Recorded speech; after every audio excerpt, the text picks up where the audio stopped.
はい、おはようございます。昼寝をしていたらこんな時間になりました。さて、何のゲームをやろうかな。気分は PC ゲームだけど。やばい、これ指が入ってるかも。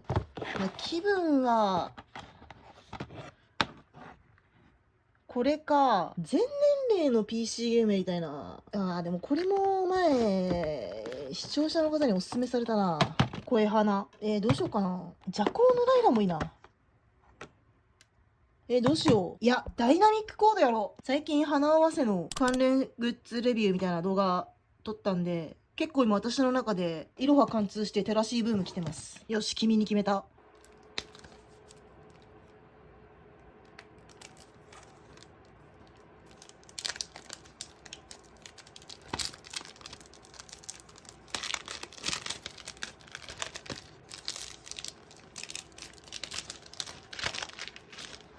おー。はいはいはい。これなんかインタビューが載ってる。これがこれはなんだ。ラジオって書いてる。これがゲームディスクかな。そうだね。ハニー・ウィブラック。これだ。これは私が言おうとしたやつ。個性的なバンドマンたちとの甘く激しい恋が今再び。じゃあ読ませるか。ちなみに壁紙は花合わせです。この壁紙めっちゃお気に入りで、この水地がね、めっちゃかっこいいんだよ。かっこよくないこれ。見てこの、冷めた目。最高すぎる。水地な、花合わせの最後らへんは結構ね、いじられキャラみたいになってたけど、最後までこういう感じでいて欲しかった。じゃあ読ませるか。ハマれるかな。私の最後の希望なんだよな、ダイナミックコード。ちなみにサブモニターはイロハです。かっこいいよね。このイロハも大好き。てんてんてんてんてんてんてんてんてんてん。じゃあ来た、インストール画面。はい。で、これを保存していきゃいいんだな。インストール。インストールが終わるまで私の最近の日課を見せます。まず用意するの、スプーン、何でもいい。これアイス用スプーンだけど何でもいいです。そして伏黒めぐみ、この2つを用意します。そして、多分ね、これ誰も予想できないと思うんですけど、こちら、クエン酸。どういうことって思ったかもしれないですけど、なんか私の母方の家系がね、歴代癌を患ってるんですよ。おばあちゃんから。私のお母さん3姉妹の末っ子なんですけど、それの2番目のお姉ちゃんも癌を患って、で、どんどん降りてきてるんですよ。いよいよ怖くなって調べたところ、クエン酸を飲んでたらいい感じということをネットで仕入れたので飲み始めました。めっちゃ適当なんですけど、こう、ティースプーン1杯分ぐらい適当にすくって、ボーン入れて、で、次、1日分の野菜。クエン酸飲んだことある方はわかると思うんですけど、めっちゃ酸っぱいんですよ、クエン酸って。私、キレートレモン好きで、言っていけるだろうって思ってたけど、マジで飲めんくて、もう、口の中がキューってなるのがしんどくて、なんかないかなと思って出会ったのがこれです。組み合わせ的にいいか悪いかはちょっと知らないけど、これでクエン酸飲むとね、私史上ナンバーワンに飲みやすいので、重宝してますね。節袋が満たされるまで入れていきます。クエン酸のさ、粒のゴリゴリ感がなくなるまで混ぜます。冷たいジュースだから溶けるかなと心配になったけど、意外といける。大丈夫かな。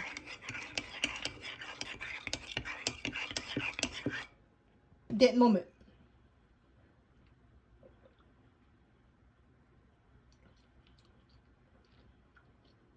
うん。1日分の野菜がもうちょっとだけ酸っぱくなりましたぐらいの味ですね。全然いける。ビミってな感じで、クエン酸生活を最近はやってます。さて、そろそろできたかなあともうちょっとだ。あと3割ぐらい。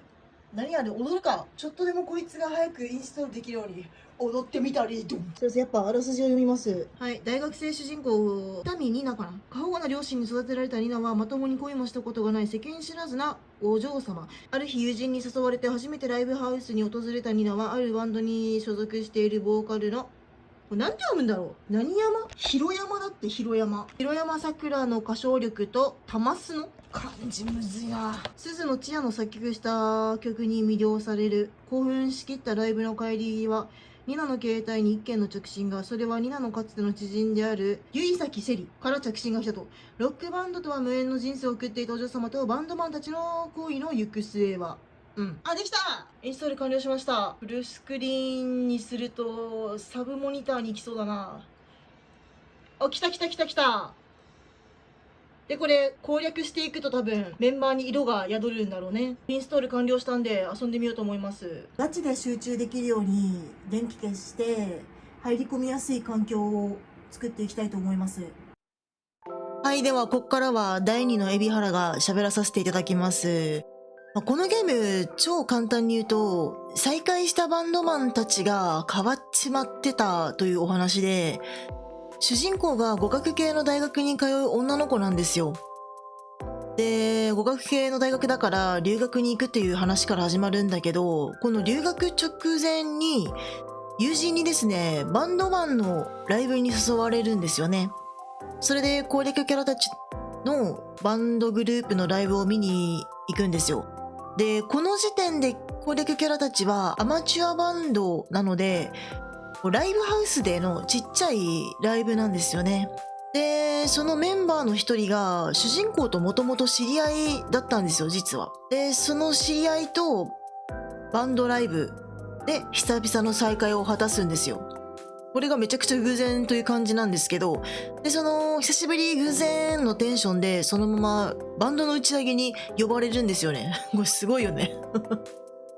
というね、出会いを果たした後に、すぐ留学に行っちゃうんですけど、主人公は。留学前にいい思い出ができてよかったなという感じですね。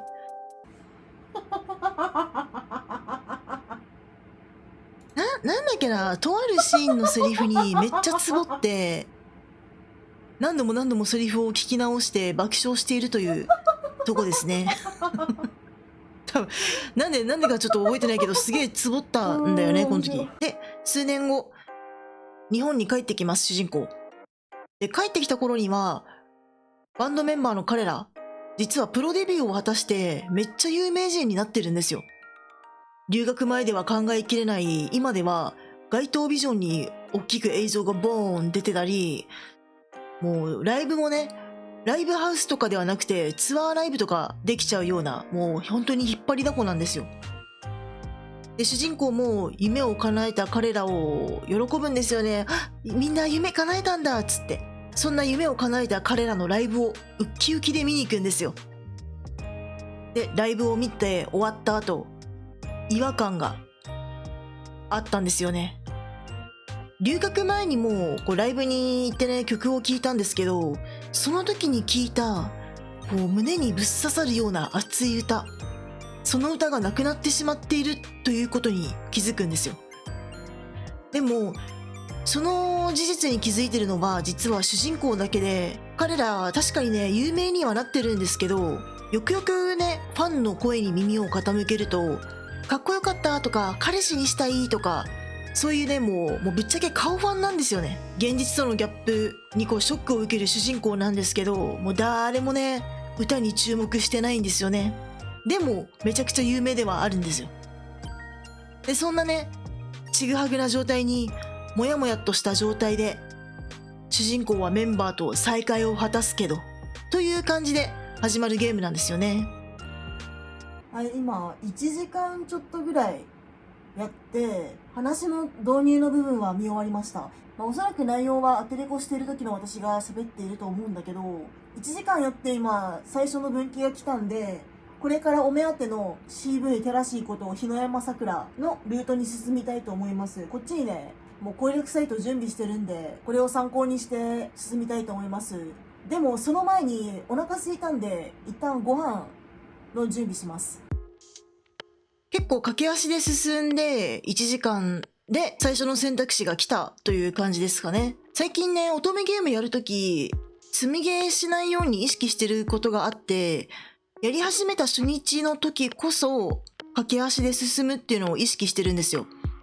で、今で言うと日野山さくらだけが興味あるみたいな状態なんで、日野山さくらのボイスだけをフルで聞いて、それ以外のキャラは最初の句読点だけセリフを聞くっていう感じのやり方で進めてますね。なんかね、私が積みゲーになる原因って、このゲーム面白いかもって感じる前に、寝落ちとか、あとは次の予定が来ちゃってタイムアップで、ここまでしかできないとか、そういう状況になった時に積みゲーしちゃうんですよ。ああ、この間やったゲーム、楽しいって感じる前に終わっちゃったな、どうしよっかな、とか考えちゃって、積みゲーになっちゃうっていうパターンがあるので、それをなくすためにやり始めの初日こそ駆け足で進むっていうのを意識して結構やってますね。多分ね、この後の映像でも出てくると思う。結構ね、はい次、はい次という感じでクリックしてるとこが多分あると思う。さあ、ご飯が出来上がったようですね。確かこの時、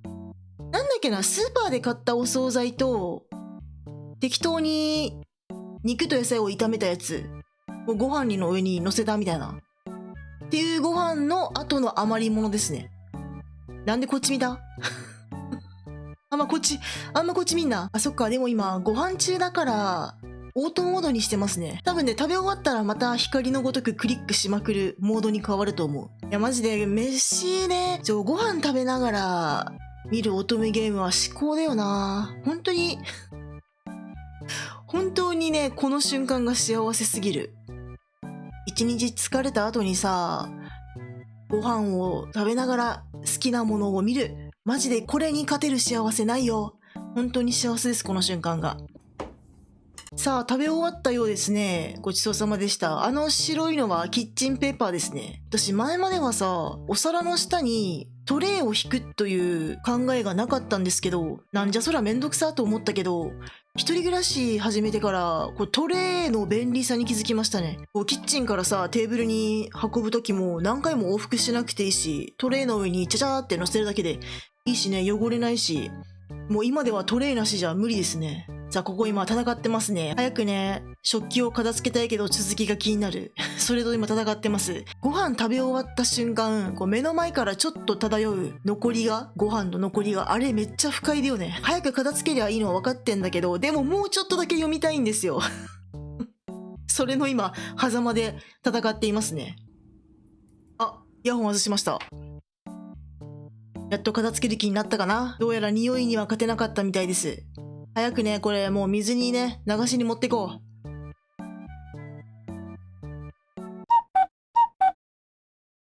この辺どうだろう。これ今さ、映ってるキャラクターはタイプのキャラクターじゃないんで、句読点だけを多分聞いてる。そう、こう、テンポよくマウスでね、文字追ってるの見えますね、これ。お、イヤホン外した。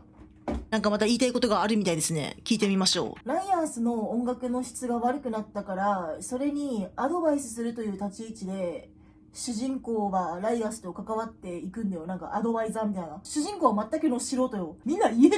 本人たちの目の前で音楽のダメ出しするんだよ。しかも超大人気バンドグループの。っていうシーンを今見せられたんですけど、その気まずさに耐えられなくて今、このカメラに逃げてきました。そう、なんか今ね、動画内の私が喋った通りで、留学から帰ってきた後、メンバーたちの歌の質が変わっちゃって、それに気づいたのが主人公だけだったんですよ。もともとメンバーの一人に知り合いがいるって話だったじゃないですか。そいつが俺たちに助言してくれないか、どうにか立て直してくれないかみたいな感じでお願いをされるんですよ。メンバーたちも気づいてるんですよ。一応人気はあるんだけど、これって正直顔ファンだし、歌は誰も注目してないし、そんなね、骨組みが弱い状態で出来上がった人気なんていつ崩壊するかわかんないから、立て直したいとメンバーたちも実は思ってるんですよね。そういう経緯があって主人公にお願いが来るという形でまた関わっていくんですけど、今2時間ちょっとぐらいやって